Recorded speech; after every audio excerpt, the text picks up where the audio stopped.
Okay, we're going to get started. Good evening again, everybody. My name is Kyle Cooper. I'm the president of the police board. I want to welcome you to the board's August meeting. I'm calling the board's August 15th public meeting to order. We thank KNTV for covering this meeting. It is being live streamed at kntv.org and on the KNTV app. It is also being televised on KNTV 27. Along with myself, we have the following board members attending in person this evening. Vice President, Ms. Paula Wolf, Member, Ms. Claudia Badillo, Board Member, Mariley Cusack, Board Member, Katie Liss, Board Member, Andrea Safakis, and Board Member, Justin Terry.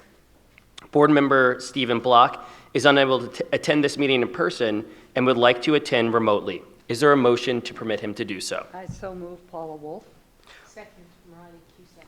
All in favor, please raise your hands and say aye. Aye. Aye.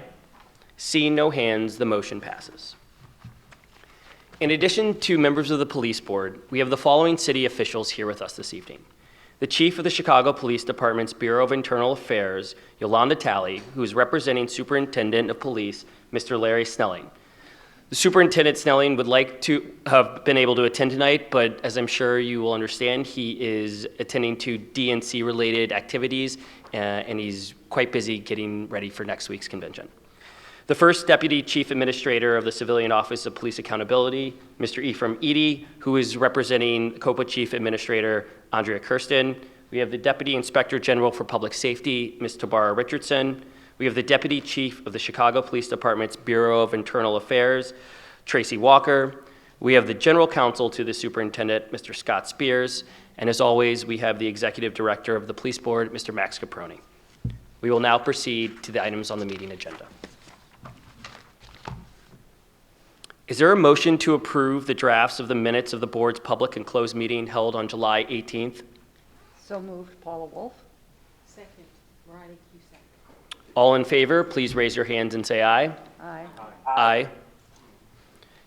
Hearing none, the motion passes. The next regular public meeting is scheduled to take place Thursday, September 19th at 7:30 p.m. And this meeting will be held where all Chicago Police Board meetings are held, which is right here at the Chicago Public Safety Headquarters. And the meeting will start at 7:30 p.m. More information about the logistics, location, and start time of the board's meetings can be found on the police board's website. The next item on the agenda is the closed meeting. The police board meets in executive session to discuss various matters. Those discussions are closed to the public as authorized by Section 2C1, 4, 11, and 21 of the Illinois Open Meetings Act. Information on matters discussed in the executive sessions is included in the minutes of the meetings posted on our website. Is there a motion to close a series of future executive sessions as authorized by these sections of the Open Meetings Act? So moved. Paula Wolf. Second, Mariley Cusack. All in favor, please raise your hands and say aye. Aye. Any opposed? Hearing and seeing none, the motion passes. The next item on our agenda is an update on the arbitration proceeding.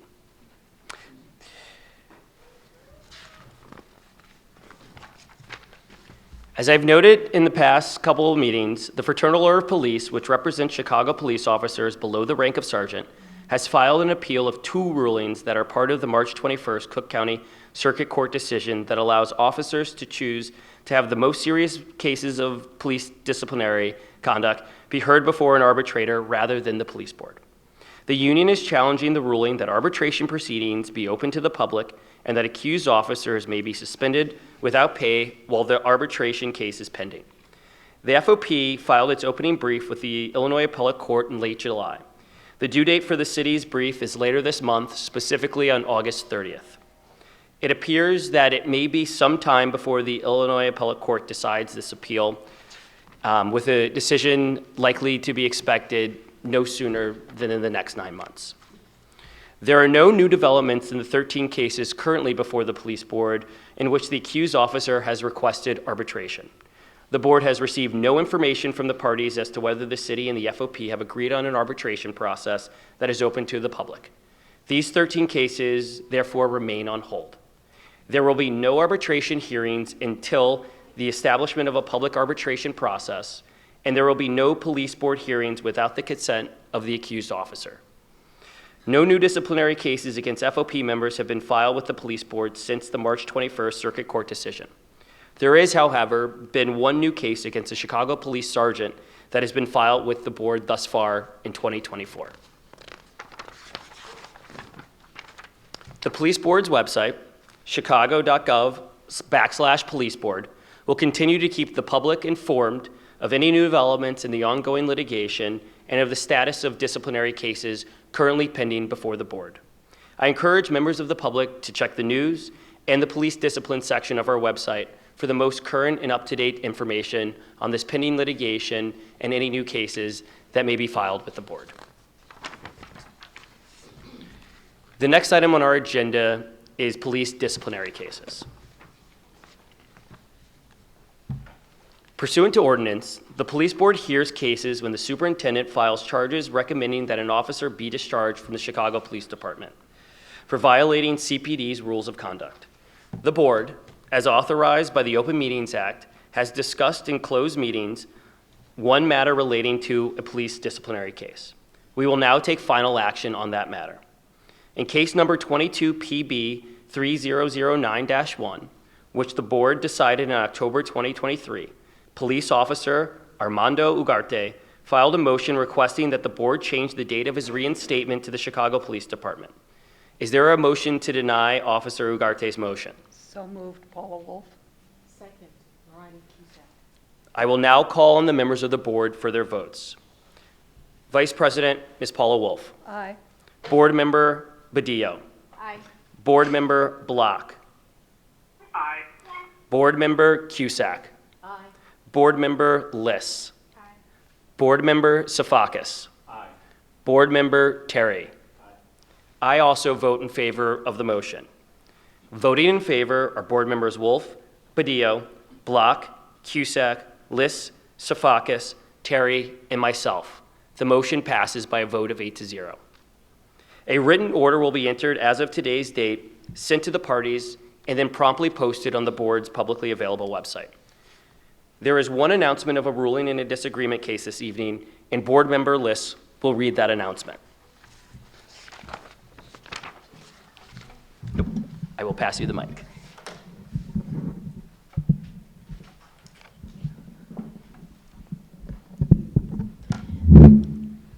Good evening. I was randomly selected from the police board's membership to consider one matter on which the chief administrator of the Civilian Office of Police Accountability and the superintendent of police did not agree regarding the discipline of a police officer. In request for review number 24RR06, the chief administrator recommended that police officer Jonathan Zarate be suspended for 45 days for excessive use of his taser on a man involved in a struggle with Officer Zarate's partner. The interim superintendent proposed a finding of not sustained and no discipline for Officer Zarate. After considering this matter, it is my opinion that the interim superintendent did not meet the burden of overcoming the chief administrator's recommendation for discipline. A copy of the written opinion that explains my ruling will be posted on the board's website.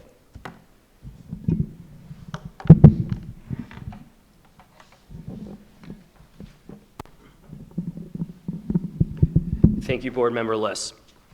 The next item on the agenda is appeals by disqualified applicants to become Chicago police officers. When a person who applies to become a Chicago police officer is disqualified and removed from the eligibility list due to the results of a background investigation, that person has a right to appeal to the police board. The board, as authorized by the Open Meetings Act, has discussed in a closed meeting several appeals. We will now take final action on these appeals. Is there a motion to affirm the disqualification decision for the following appeals? 24AA14, 24AA21 through 27. Paula Wolf, so moved. Second, Ronnie Cusack. I will now call on the members of the board for their votes. Vice President Wolf, Aye. Board Member Padillo, Aye. Board Member Block, Aye. Board Member Cusack, Aye. Board Member Liss, Aye. Board Member Safakis, Aye. and Board Member Terry. Aye. I also vote in favor of the motion. Voting in favor are Board Members Wolf, Badillo, Block, Cusack, Liss, Safakis, Terry, and myself. The motion passes, and the written decisions of these appeals will be entered as of today's date, sent to the parties, and promptly posted on the board's website. At this time, I would now ask Chief Talley to give the superintendent's report. Good evening. We are about 72 hours from the start of the Democratic National Convention.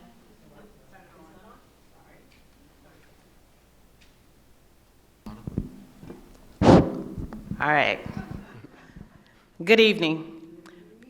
We are about 72 hours from the start of the Democratic National Convention, and let me assure everyone here and throughout the city and across the country, the Chicago Police Department is ready. We have been preparing and training for this DNC for more than a year.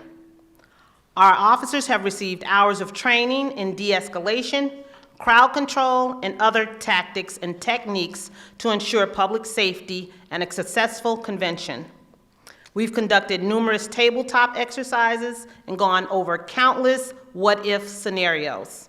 Because as Superintendent Snelling says, what is predictable is preventable. We expect tens of thousands of people to come to Chicago during the 4-day convention, including many who are here to express their First Amendment rights. Our officers have received specialized training for the DNC to respond to First Amendment activity. This training is rooted in the First and Fourth Amendments. We will respect and protect everyone expressing their First Amendment rights. What we will not tolerate is vandalism or violence. While we will do everything in our power, along with our federal, state, and local partners, to protect the delegates, the media, dignitaries, and other visitors coming for the DNC, we will continue to be present in our neighborhoods. We will always protect every community in our city. Thank you. Thank you, Chief Talley. I will now call on the first Deputy Chief Administrator. Sorry about that. I will now call on the first Deputy Chief Administrator, Edie, to give his report. Thank you, President Cooper. Just want to share COPA's preparation also for the Democratic National Convention, and then I'll give a few numbers related to the month of July in terms of complaints and notifications received. COPA's preparation is really divided up into 4 categories in terms of our primary efforts. One is in staffing. Proper staffing levels are crucial to the handling of any surge of complaints without causing delays. And adequate staffing ensures that enough trained personnel will be available to log complaints as they come in while maintaining the quality and speed of the intake process. To accommodate peak times or unexpected surges in complaint volume related to the Democratic National Convention, COPA has flexible staffing on standby, and we believe that it is essential to the success of receiving a substantial number of complaints. This means having a pool of trained, pre-identified staff who can support our intake unit as needed, ensuring that no complaint goes unlogged due to staff shortages. So we have prepared our COPA intake unit to manage a high volume of potential complaints and to effectively capture pertinent information to facilitate an effective and efficient triage process. And COPA is prepared to increase staffing levels based on that volume. One of the things that we learned from past civil unrest following the murder of George Floyd and civil unrest around statues a few years ago was the specific tagging of complaints within our case management system that then allows us to track those as they move throughout the investigative process. So our complaints will be related to the Democratic National Convention will be tagged as DNC within our system. Also is the 2-stage triage process. There will be an initial intake triage. The initial triage will be conducted by intake staff to assess basic factors such as duplicate complaints, jurisdiction, identification of urgent complaints, complaint viability, and the closure of non-actionable complaints. That also will be followed by a second triage by investigations if necessary, a further assessment by assigned experienced investigative staff involving decisions regarding priority, complaint viability, assignment of investigative resources, and the closure of complaints. So we are prepared to implement a flexible and effective triage process to promptly address complaints and address those that are of the most serious allegations of misconduct. This will be accomplished on multiple levels by intake staff and supervisors within the Civilian Office of Police Accountability. Thirdly, we thought it was important to provide specific training to the Democratic National Convention. Training is a critical component to ensure COPA staff are prepared. We would like to thank the Chicago Police Department, who invited us in collaboratively to attend a CPD training for the Democratic National Convention on July 31st, which was attended by all investigative staff and supporting staff in other roles. COPA also had a follow-up internal training on August 7th in preparation for the Democratic National Convention. COPA also will have an incident response team active to respond to certain incidents as we would in any other instance when the incident response team is needed. Lastly is the fourth approach is our public information. An event like the Democratic National Convention typically potentially prompts an influx of complaints and increased inquiries from both the public and media.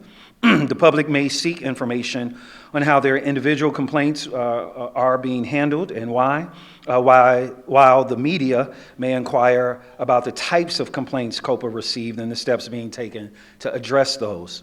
Transparency becomes paramount in these moments, providing COPA with the opportunity and a duty to publicly share information regarding those kinds of complaints.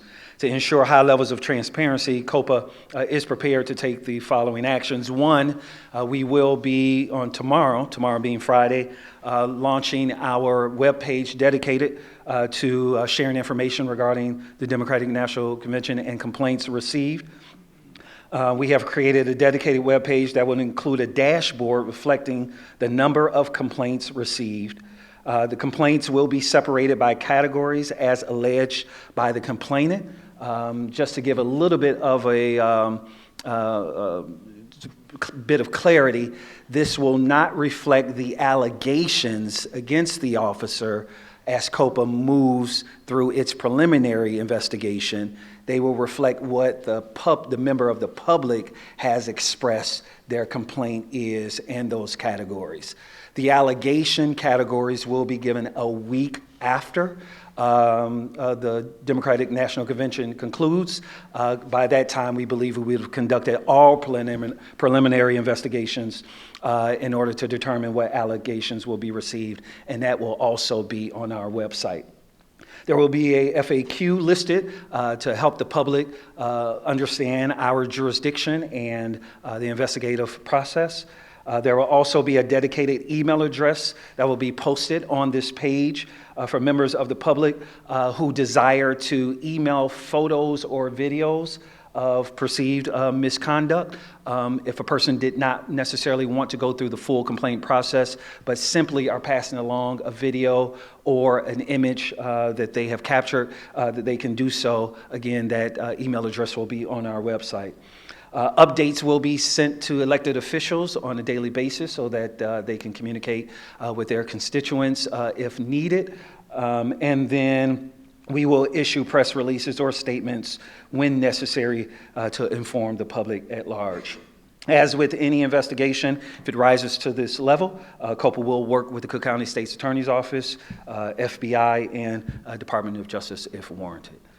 Just regarding our complaints received in the month of July, we received 350 complaints and notifications.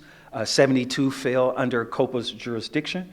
And we had one video release of a fatal officer-involved shooting that occurred at 300 South Cicero. That was released in the month of July, and we also released video today of an incident that occurred on 8100 South Hermitage. Also, would like to thank the Chicago Police Department for affording us the opportunity to attend that training for the DNC. Thank you. Thank you very much, First Deputy Chief Administrator Eady, for that very fulsome and helpful report.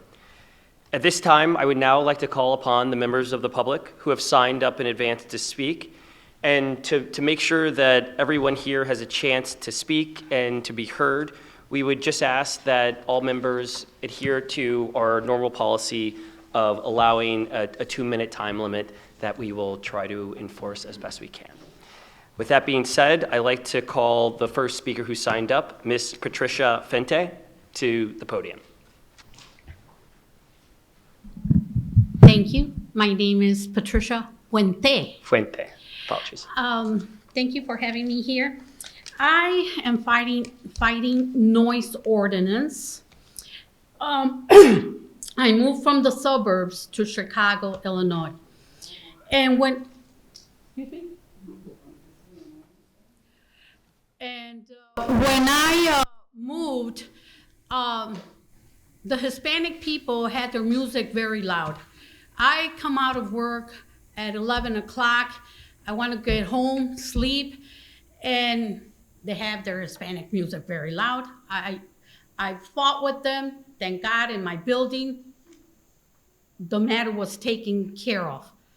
I got reprimanded by the police, but I don't care, as long as they do their job. The other thing is, heard, like I said, noise ordinance, music from 3 blocks. I follow the music. When I went, I called the police. It took them like 3 hours to get there. The Hispanics with the loud music came out and started harassing me. And I went across the street and told them I have the right to be across the street. And I stayed there, even though they were harassing me. And then when a police car, District 1 car was passing by, I thought that was District 8, and I pulled them over, and they're like, oh, I asked them, can you just please tell them to lower their music? And they're like, oh, yeah.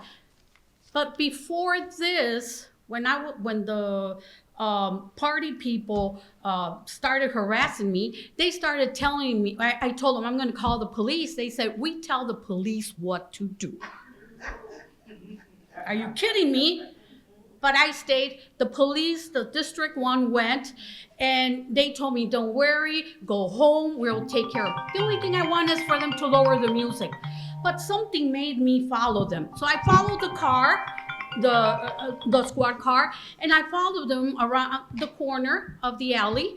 And what was my surprise? The police officers from District 1 were eating tacos. Did they tell them to lower the music? No. But the thing is, after waiting so much, the sergeant went dead. They did give him a ticket. Thank God for that. I had another incident with noise ordinance too, and this is what St. Mary of the Sea Center told me, because I live in front of them. This is what they told me. I went and asked them, please, can you lower your music? We know Chuy Garcia. We know Angie Guerrero Cuellar. We know I don't care. Thank you, Ms. Fuente. 3 minutes already passed? It did. Passed. But you know what? This is what they said. We tell the police what to do. So thank you, Ms. Fuente. I'm sure if you stick around. I hope they don't tell the police anymore what to do. And the other thing is, thank God, Ms. Fuente. the problem has been solved. Ms. A lot Fuente, better. if you stick around after the meeting, I'm sure somebody from the CPD will be happy to talk with you. You're welcome. The next person I would like to call to speak is Ms. Duchess Watkins.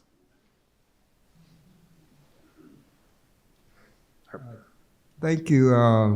My name is Minister Robert Floyd Plump, and she told me to tell the Chicago Police Board that she apologized for not being present. However, she had another meeting to attend, and it was a 911 for Duchess Watkins. Thank you. Thank you. Thank you for letting me know. Ms. Cece Edwards? I was kind of waiting for the long haul. But good evening, board members and Chief Tally, and thank you for being here in presence of Superintendent, but we do miss him. But I'm here particularly to thank the Chicago Police Department, 3rd District and 6th, especially because we have had a very good result in their, I call it Operation Tow Truck Operation, just shut it down, okay? And we have had a very good result. There has been a couple little incidents, but they've been mild, you know.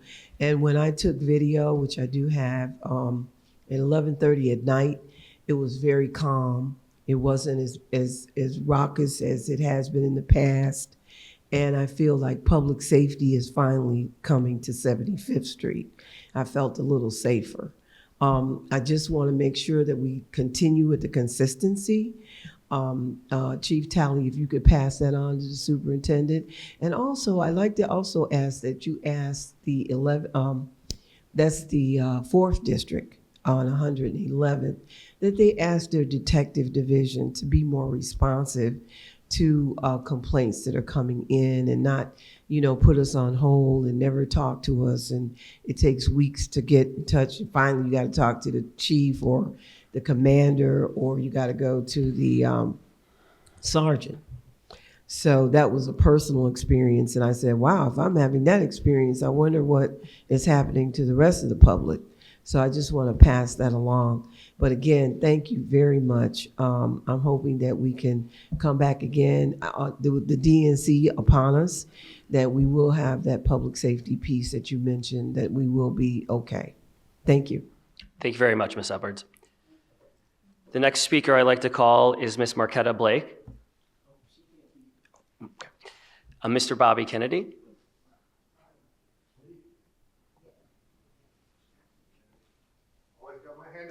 You do, Mr. Kennedy. Yeah, you do. Pass this down that way. That's for them. Okay. Kyle, I got one for you. Okay, perfect. There's a note on the back here just for your eyes. Yeah, perfect. I got one for Mr. Stone, but he's not here. Here you go. And there's a letter on one side, and what it says August 15th, that's the side. The other one's a letter for, what? Oh, I won't trip. Okay, all right. Chicago Affinity Policing Program CPD Special Order S02-03. Please feel free to correct me if I'm wrong on anything, Kyle. Okay. All right. The Affinity Policing Program came about as part of a federal mandate in 2019. The federal mandate is broken down into consent decrees, it's the way I interpret it, where the disenfranchised communities that were identified by the judge, Judge Dow, overseeing the federal mandate, is the Black Hispanic communities. Judge Dow did not identify the gay or Chinese communities as disenfranchised. For you newcomers, I'm complaining about the police rainbow car. Anyway, there is a course of action to follow should CPD not follow the consent decree. Independent monitors for the consent decree. You can report these shortfalls by email or by phone to an oversight group, which I've yet to hear from. God, can you imagine that? I didn't hear from them? I can't, Mr. Kennedy. Attorney General, what? Okay, Attorney General Kwaim Raoul had his input into this program as well. All right, would you say the disenfranchised groups consent decree have been followed by the Affinity Policing Program? I cannot say, as I cannot find it in any legal pile of information. Glenn Brooks will not provide me with the information which I have repeatedly asked for. In the letter I wrote to Glenn on the back side of the letter, just, you know, you can see what I asked for. Okay.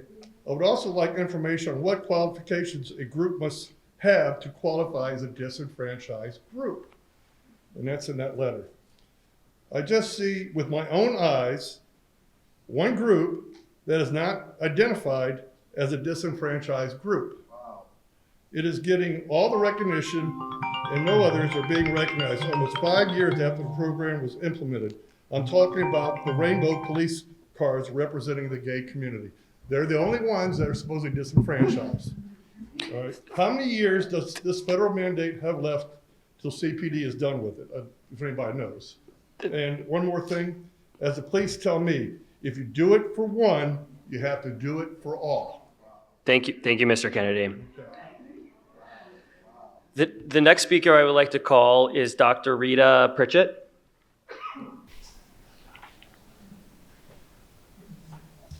Good evening. Good evening. Good evening. I guess everybody's asleep, but good evening. Good evening. To this honorable board and to the citizenry of Chicago, shortly we will be experiencing a lot of people here in our city. And so I would just like to offer a petition to the divine presence or the absolute cause or whatever it is that you may call it, to stir up the hearts and minds of all the people concerned, to have their hearts towards a vision that is worthy of both honor and dignity, for a more excellent way towards maintaining a cohesiveness and out of our Constitution, for a more perfect union, if you will, of we the people and to the local government. Let us remember who we are. We are all human beings doing. Thank you. Thank you, Doctor. The next speaker I would like to call is Miss Diane Hodges.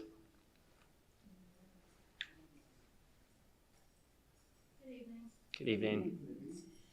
I am the team leader of the South Merrill Community Garden, which is located in South Shore.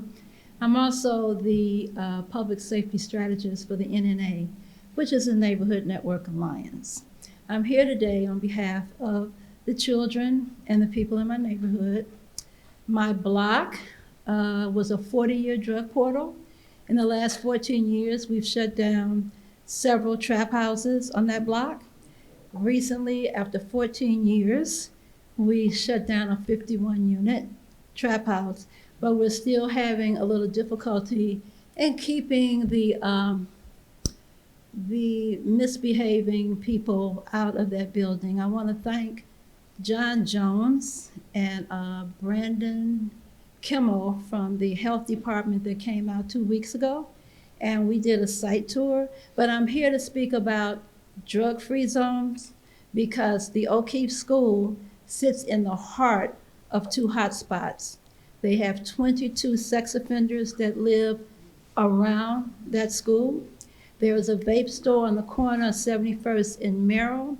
After 3 years of no violence, we had 3 shooting altercations during the time that the children were getting out of school for summer school. So in these safety concerns, the presence of drug and gang activity can lead to more increased crime, exposure to illegal activities.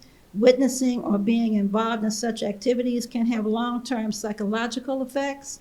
It disrupts their learning. Students may feel anxious or unsafe, making it difficult for them to focus or to even study. It reduces community engagement because we do have programming at our garden.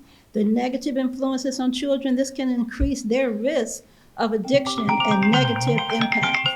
So please consider assisting us in creating drug zones that are enforced, because right now they're not being enforced. And please send our 2 TAC unit people back because they were sent up north to help the north side with their robberies. Thank you, Ms. Hodges. The next speaker I'd like to call is Ms. Jennifer Edwards.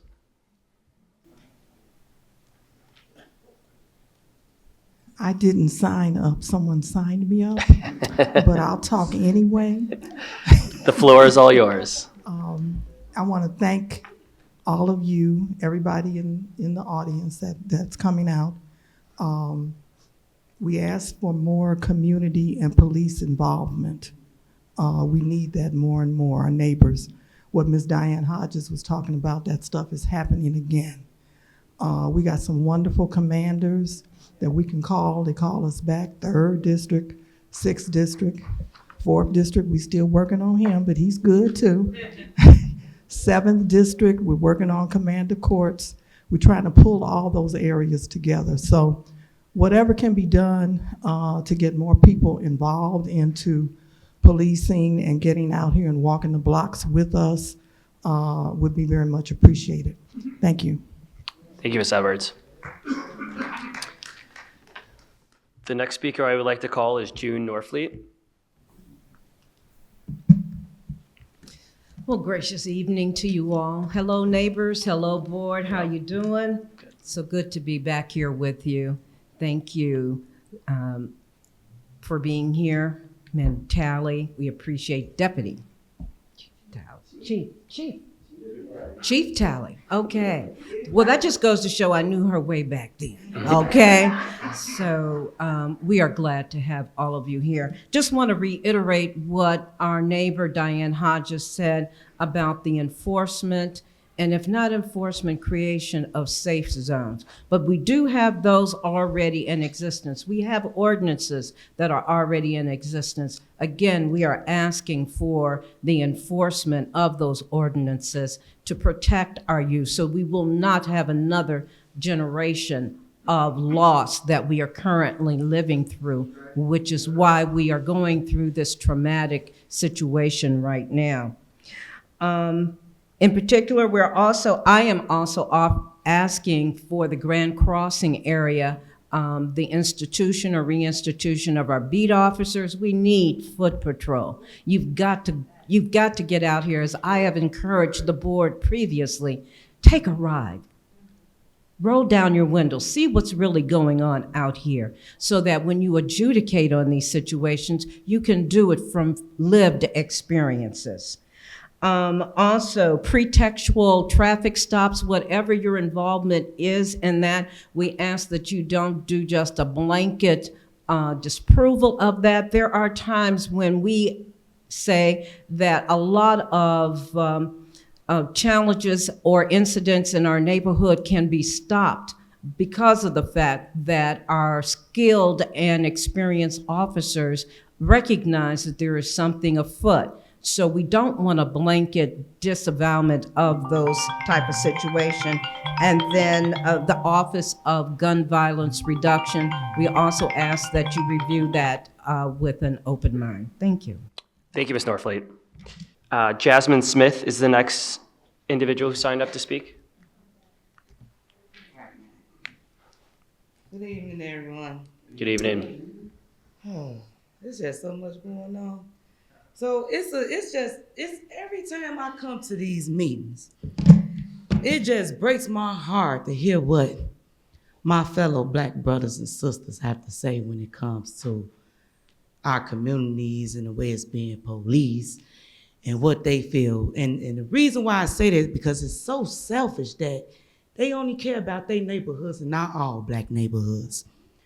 Now, to address this man too that steady come up here with this rainbow cop situation, you might as well just be LGBTQ, because they controlling everything. They not gonna get rid of those rainbow cops in those cars. Like this, you steady come up here talking about that. It's more important stuff going on in this world.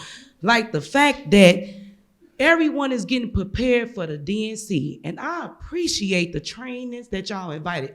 Copa, y'all doing y'all damn thing.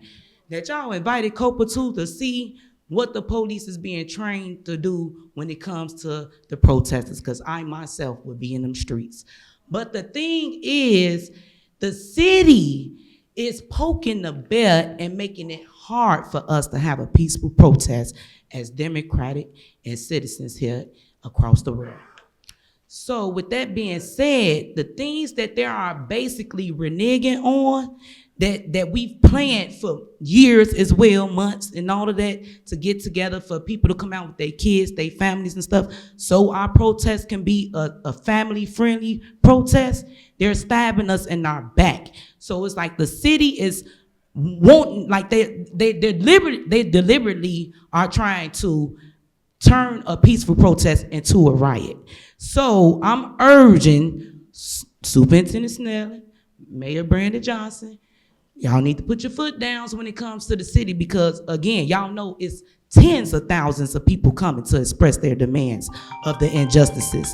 And they're not going to sit and just allow us to be shut down after we don't put so much hard sweat and blood and tears in getting this prepared for us to make our demands loud and clear in sight and sound. So that's just a fair warning.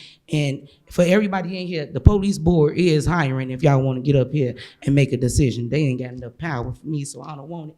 But y'all can fill out, they hiring. Thank you, Ms. Smith. The next speaker who signed up is Rabbi Michael Ben Yosef. Hey, how you doing, Mr. Long time. Shalom Aleichem, peace and blessings to everyone. My name is Rabbi Michael Ben Yosef. I'm here on behalf of the family of Reginald Clay Jr. Please stand. Say his name. Reginald Clay! Say his name. Reginald Clay! Say his name. Reginald Clay! Say his name. Reginald Clay! This family deserves justice.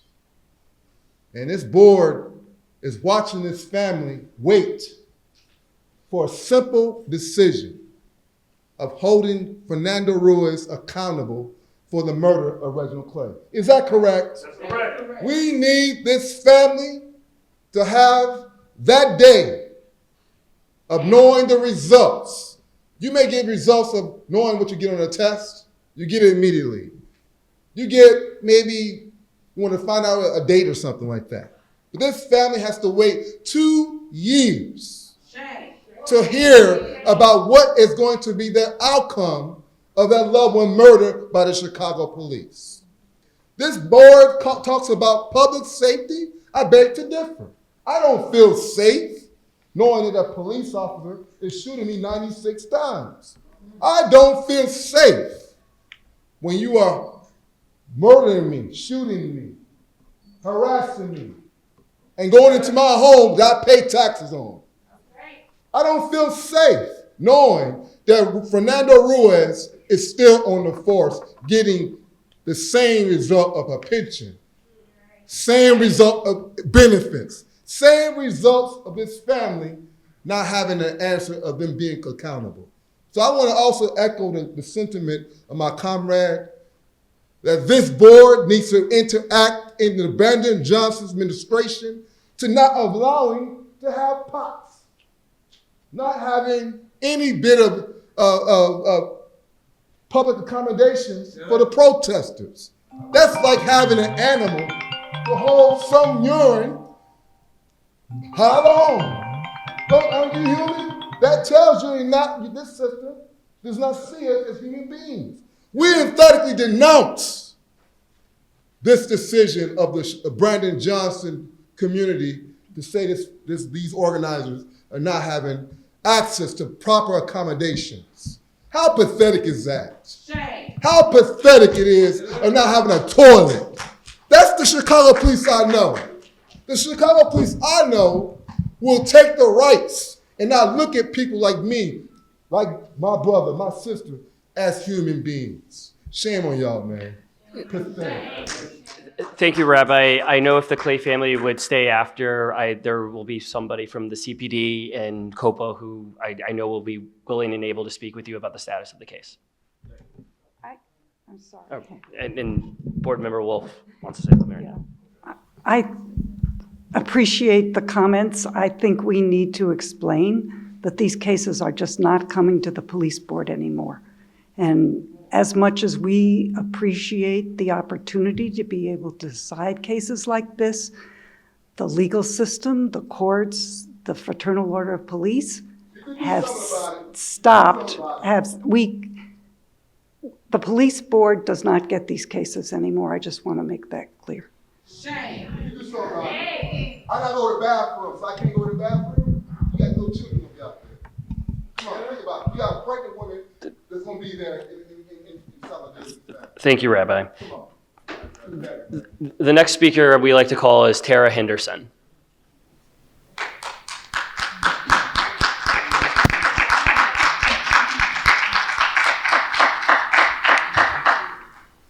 Good evening, everyone. Good evening. My name is Tara Henderson. I'm Reginald Clay's mother. This is his daughter, Kaylani Clay. And I'm Reginald Clay Sr., the father. And it's no words. You want to start? I just go. I just heard what you said, that, you all not gonna be able to hear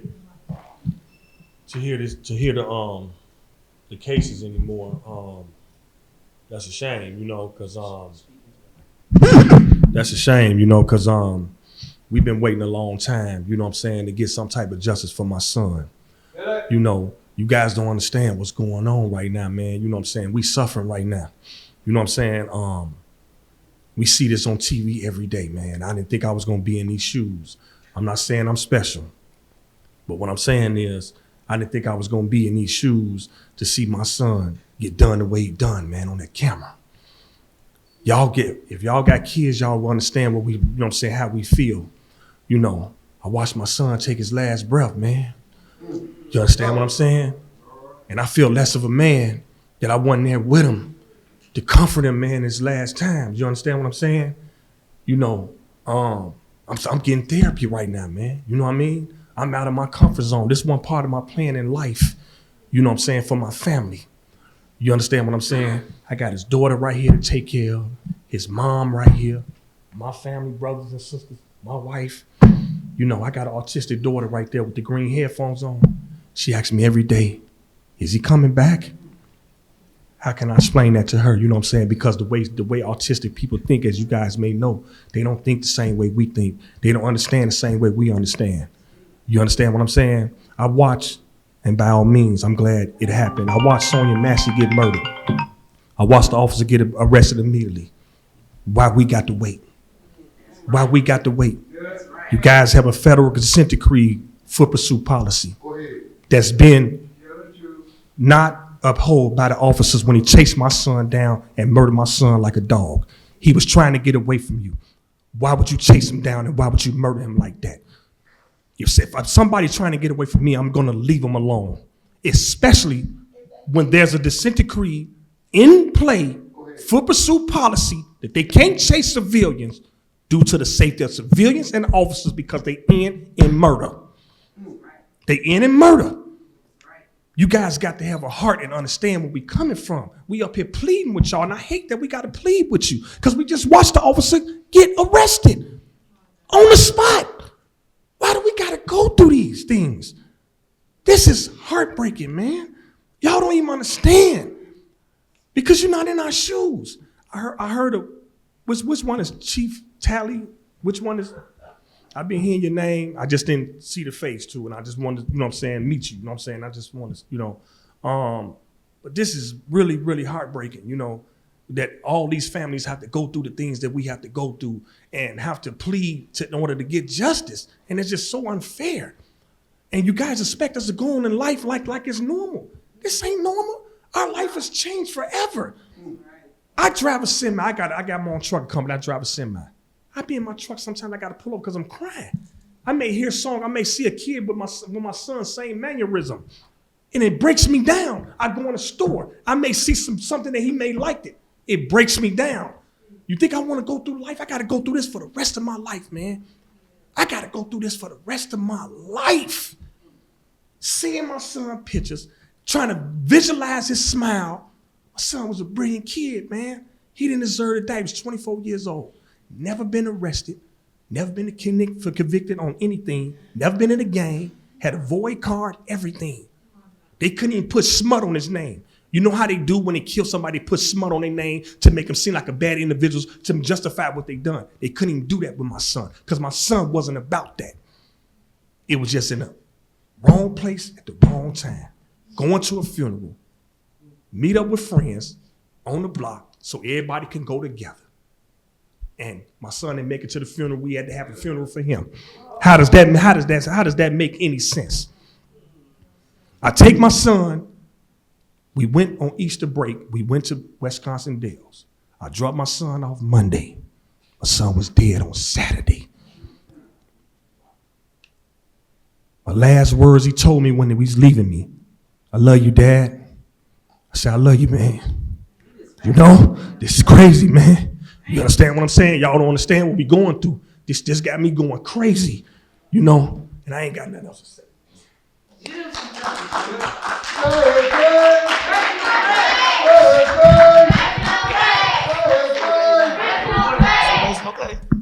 Reginald Clay.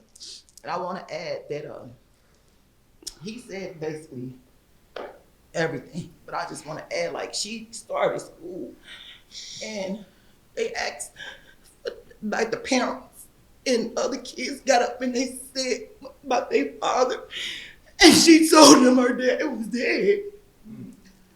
And the people at the school, they was like, she making something up. So when her mom came and got her, they was like, well, she said her father is dead.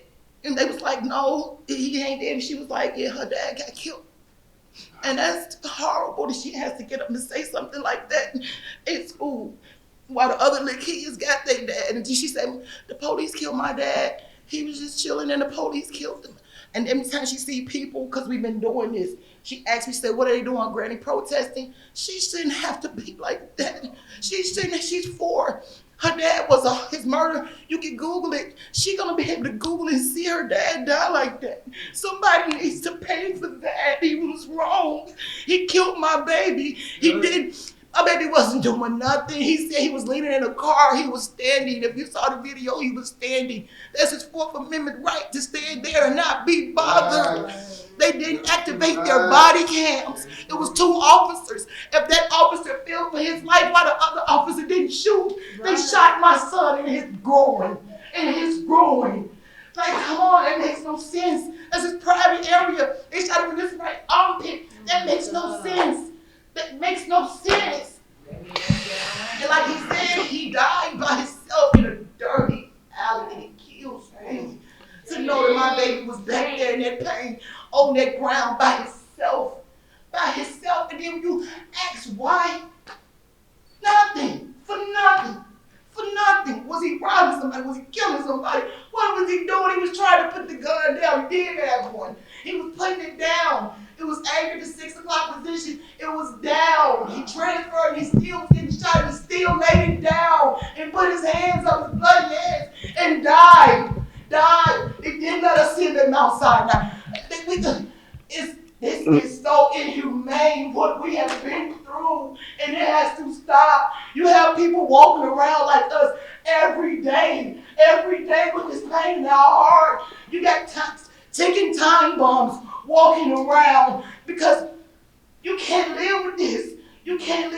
That's why we're begging, like, do the right thing, set an example. They just can't keep causing this type of pain on people. They can't keep doing this. She had my son, he was so good to his daughter. He loved her. This is his first and only child. No school, no daughter, daddy dances, nothing, no trick or treat, no Christmas present, nothing she would ever get from her father again, and tell me why. Why? There's no reason. Miss Henderson, I know, like I said, somebody from both COPA and CPD will speak with the family after the meeting. Thank you very much for sharing what was a very difficult story. So we ask you all to please do the right thing. Please. That's all we're asking. We're sick and tired of this. Please do the right thing. Thank you, Ms. Ruff. Thank you, Ms. Ruff.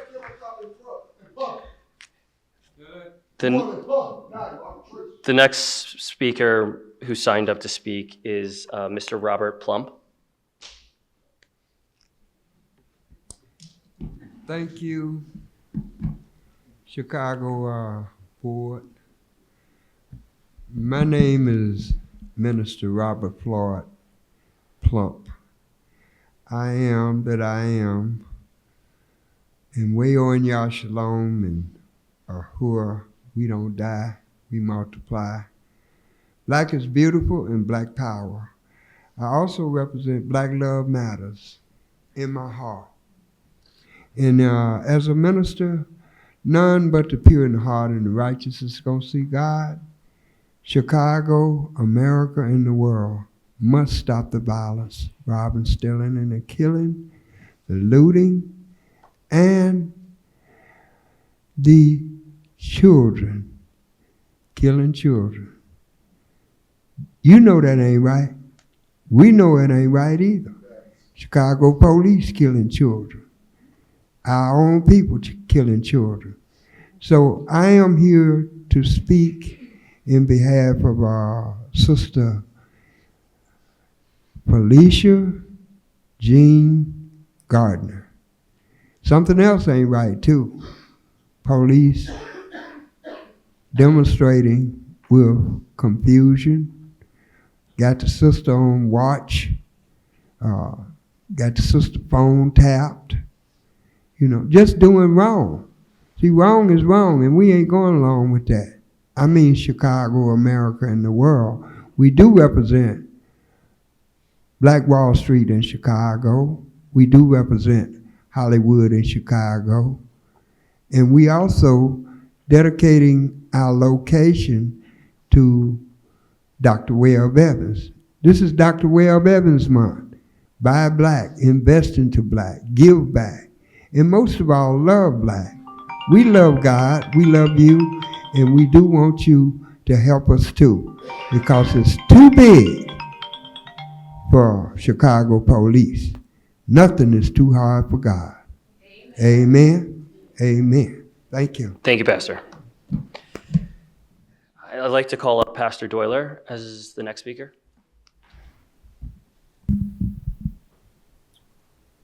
Good evening, board. For the record, D-O-Y-L-E, land, this land is your land, R-Y.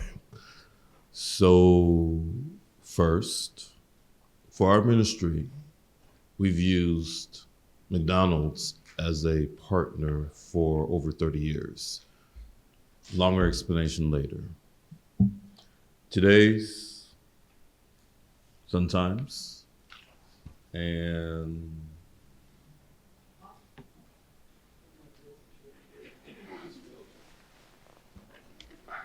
so as a Marine Corps veteran, I watched the entire incident. One, black men are committing suicide by cop. Again, if my life isn't working and no one teaches me, because in some cases, my father didn't bother, or my mother keeps me away from my father, it happens. I can grow to be belligerent, defiant, and hope, as it says in that article, that you put a gun to my head and take me out of my misery. But back to 47th and College. So mental health is real. And I'm a bit draggy because with regard to senior citizens, I hope you understand the connection. Senior citizens who are experiencing a high rate of anxiety here in Chicago, because we're 2 weeks past the property tax deadline. And elderly individuals who are stressed out of their minds as to how they're going to stay in the house that they purchased. I need an extension of time because those of us who are on the front line as it relates to elderly individuals who are afraid to go out because of the violence. And while they're inside, particularly in the last 15 days, particularly black grandmothers have given up their medication costs and everything meaningful to them, hot jewelry and other heirlooms, because they're desperately trying to save their home. What does that have to do with the police? For the next 2 weeks, starting with the DNC on the 19th and the absence of officers in Chicago Public Schools on the 26th, we are in for the worst 2 weeks because we cannot fix what we will not face. And when you have mothers and fathers who have to live daily with the absence of the child that they didn't ask to leave, at the end of the day, For those of us who are on the front lines, wondering who's going to be next, I simply ask that the superintendent not here tonight and the chief administrator not here tonight start acting like adults. Thank you, Pastor. Meaning, I see peace, therefore other people follow. Shouldn't be airing your differences out because we as taxpayers lose. Thank you. Thank you, Pastor. The next speaker I'd like to call is Jasmine, and apologies if I get your last name wrong. Jasmine. Oh, if you already spoke, and we only allow one time to speak at a meeting. I just wanted to mention one more quick thing. If you're quick, we have a couple more speakers. Okay. I think I was the last speaker, to be honest, President. So I just want to say We have one more speaker after you, but go ahead. that an investigation needs to be opened up against Detective Kevin Eberly. He is the reason why my two loved ones are still rotting in prison right now for being wrongfully convicted. And I just want to also mention, because a lot of people is failing to realize that CPD is part of the reason why a lot of these kids is out here lost and killing each other too, because they stole they mamas and daddies and wrongfully convicting them for years. Hundreds of people have been freed from being wrongfully convicted by these crooked cops. Get them off the force, and maybe they can be home and keep the families together other than apart, and these kids will be able to be saved in these streets other than lost without their mothers and their fathers to be at home to teach them the right thing about loving each other other than hating each other and what the people who is oppressing us is putting out for them to do. Let's not forget that. Thank you. And the last speaker I'd like to call tonight is Mr. Matt Brandon.